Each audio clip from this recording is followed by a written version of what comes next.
Thank you so much for Yeah. this question, the chance to clarify what we mean.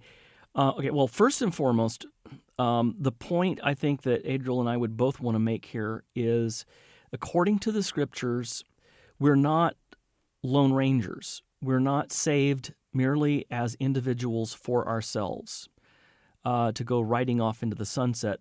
We are being gathered. There's an end time gathering happening right now. Scattered throughout the nations, the Lord is drawing us together for the feast. And that regathering of the nations before the coming of Christ is now happening even in little churches around the world. There are little gatherings in Saudi Arabia, little gatherings underground in Pakistan, little gatherings all around the world. People are coming to a saving knowledge of Christ. When I'm in India, I hear horrific stories about persecution, and yet people are still getting together in little villages and big cities, getting together and saying, no, we're not going to give up the meeting together, as the writer of the Hebrews reminds us, as is common for some, but rather we're going to come together regularly for the apostles' teaching and fellowship, the breaking of bread and the prayers, Acts 2:42.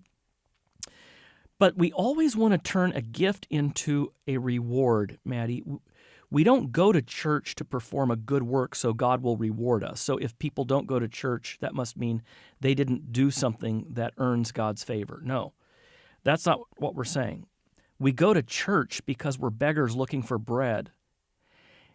And we're given that bread from the hands of other beggars. And they're our brothers and sisters. If you're united to Christ as head, you're also united to his brothers and sisters who he's made your brothers and sisters. Right? So yeah, people who don't show up for the wedding feast, who have something else to do, who think that salvation's signing a card or praying a prayer and then checking out, haven't really considered who Christ is or what he's done for sinners. He's not only given us fire insurance, he's given us a home. The good shepherd doesn't shed his blood for us only to leave his sheep wandering off the cliff. He's given everybody who belongs to him a flock with under-shepherds. He cares that much for us. Christ is the vine, and we are his branches. Christ is the head, and we're all members of his body. So that's the logic. The logic comes right out of the New Testament. You cannot belong to Jesus. You can't say you may belong, but you can't be sure that you really belong to Jesus Christ as your head if you are rejecting being a part of his body. Adriel?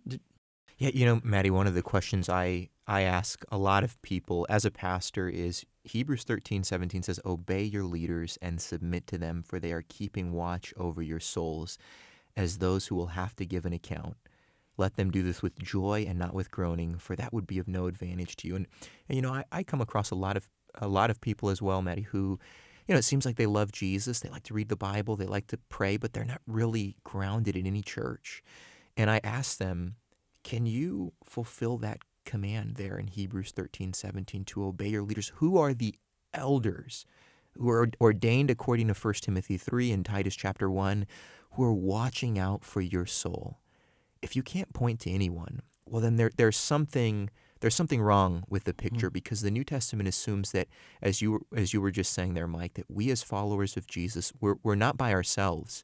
It's not my own private walk with Jesus. It is a personal walk with Jesus, as we often say, but it's as a part of a community of saints under the oversight of pastors and elders, hearing the word of God and receiving God's gifts. And so I think the struggle that we oftentimes have is, as Mike was saying, it's not you need to come because if you don't, you're not going to earn your way to heaven or something like that. It's, gosh, look at how gracious God is to us. Look at how kind he is in giving us these gifts and providing us with shepherds and pastors under him who are going to give us the word and hold us accountable. And so that's my encouragement for people. Maybe that's how you can encourage your friends, is ask them that question.